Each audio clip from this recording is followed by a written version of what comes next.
around 2566 BC. The most powerful man on Earth was dead, and within months, everything he spent his entire life building started to fail. His tomb broken into, his treasures stolen, his body possibly gone forever. The one thing he tried to protect the most, erased. But here's what makes this story truly disturbing. Even after losing everything inside that tomb, he still won. Because 4,500 years later, you don't know his face, you don't know his voice, you don't know his personal story, but you cannot ignore him. Which means this was never about what he left behind. It was about what he forced the future to look at. So now the real question isn't how he died. What kind of man builds something that still works? Around 2600 BC, inside the royal court of ancient Egypt, Khufu was born into a system that was already complete. No collapsing empire, no invading armies, no hunger for survival. Everything was stable, controlled, perfect. And that's the first problem. Because men raised in chaos learn to survive. But men raised in perfection start looking for something bigger, something harder, something unnatural. And Khufu finds it early, not in war, but in stone. Because his father wasn't just a king, his father was obsessed. From 2613 BC to 2589 BC, Sneferu dominates the throne. A ruler who doesn't just govern, he experiments. He builds pyramids that fail publicly. The Medum Pyramid partially collapses, leaving behind a broken shell. That still stands today as a haunting reminder. The bent pyramid rises at the wrong angle, then suddenly shifts mid-construction. To avoid total disaster, massive structures, visibly flawed.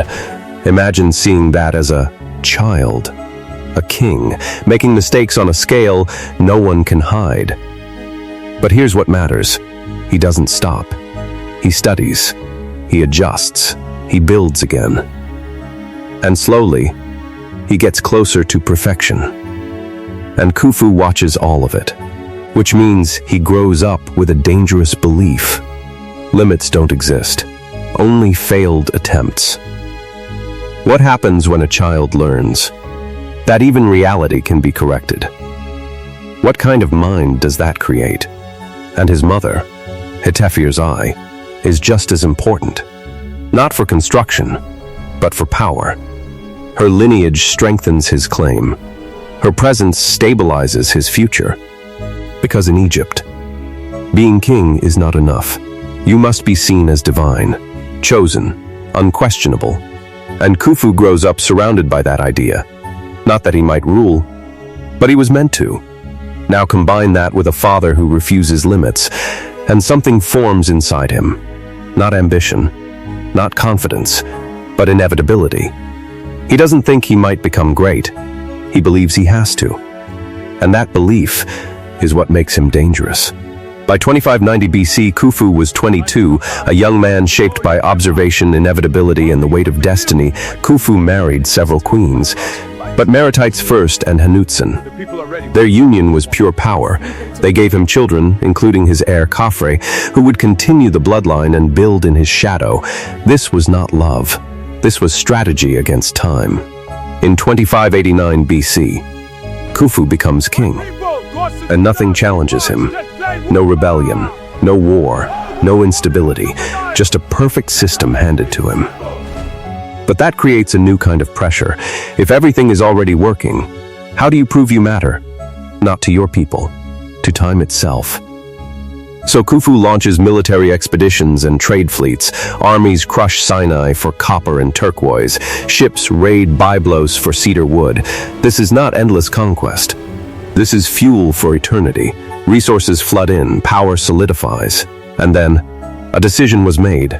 A tomb, but not just a tomb, a structure so massive, so precise, so unnatural, that it forces the future to acknowledge it, even if everything else about him disappears. In Giza, chosen with ruthless intent, stable limestone bedrock, direct access to the Nile for transport, perfect orientation to cardinal directions, aligned to true north with astonishing accuracy. Because this wasn't construction. This was strategy. Every detail planned before the first stone was placed. Because failure was not an option anymore. And then it begins. Not slowly, but relentlessly. 3 million stone blocks, each one quarried by hand, some weighing up to 80 tons, transported across vast distances, some granite from hundreds of miles away in Aswan, lifted into position without modern machinery, using ramps, levers, and sheer human will. Each piece part of a system that has to work perfectly. Because one mistake at that scale multiplies into disaster. But it doesn't fail. It keeps rising, which means one thing: this wasn't just labor, it's control. Because these workers are not broken slaves, as later stories claimed. They were organized crews, skilled craftsmen, seasonal farmers during Nile floods, supported by a massive logistics network, given food, rations of bread, beer, meat, shelter, in purpose-built villages, medical care, structure, but most importantly, purpose. Because in their world, the king was not just human, he was divine. And helping him reach the afterlife wasn't work. It's participation in eternity, and that changes everything. When people believe they are part of something eternal, they don't resist, they commit, fully. And Khufu understands that, at a level few leaders ever reach. He doesn't just control bodies, he controls meaning. In 2580, Khufu appointed his nephew, Hemiunu, as the chief chancellor and architect director of works for the Great Pyramid. Years pass. The pyramid rises. Higher. Sharper. More. Impossible. Until it stops looking. Like something humans made. Imagine standing there, watching it grow every year. A perfect geometric mountain, forming out of nothing. Covered in polished white limestone, now mostly gone. But once it reflected sunlight so intensely, it looked like it was glowing from within. A statement without words. You are temporary. This is not. And that message spreads. Through Egypt without a single command. But this level of obsession always comes with a cost. Later sources, Herodotus, Manetho, describe Khufu as harsh, a ruler who redirected resources, focused everything on one goal. Some even call him cruel, a tyrant who closed temples and forced labor that broke the backs of thousands. And maybe they're right. Because you don't build something like this without taking from somewhere else. Time, labor, attention, even faith in other gods. Everything bends toward the pyramid. Because for Khufu, this is no longer a decision, it's identity. He wasn't building a tomb, he was building himself. So now ask, where does ambition end and obsession begin? Around 2560 BC. After nearly 23 years, it's finished. Originally 146.7 meters tall, perfect alignment to true north, the tallest structure on Earth. And it will stay that way for almost 4,000 years. Let that settle. Entire civilizations rise and fall, the Greeks, the Romans, the Byzantines, without surpassing it. That's not success. That's domination across time. And in that moment, Khufu achieved something no one else ever had. In 2566 BC, he dies, placed inside the pyramid, deep within the structure. He spent his life creating, sealed behind stone, protected, hidden, everything designed for eternity. But eternity doesn't follow plans.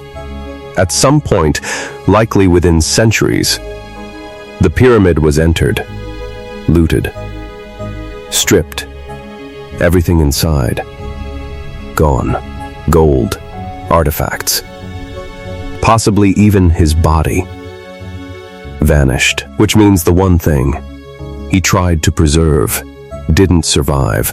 So now the story breaks. Did he fail? Or did he understand something deeper? Because look at what remains. Not his wealth, not his body, not his possessions. The structure. Still standing, still dominating the landscape, still forcing attention. Which means he didn't build. To protect what was inside, he built to control what happens outside. Curiosity, focus, obsession, across generations, and that might be more powerful than anything he lost. His son, Khafre, builds another pyramid nearby, continues the legacy, but no matter what he does, he comes second. Because Khufu did it first. Biggest, boldest, unmatched, and history treats first movers differently. They don't just succeed, they redefine what's possible. What if immortality isn't about living forever, but about making the world remember you forever? We don't know Khufu. Not really. No detailed personality survives intact. No personal voice. No clear, unbiased story. Almost everything about the man is gone. Even now in 2026, when you search the Great Pyramid, you are still feeding the machine he built. And as long as that question exists, he does too.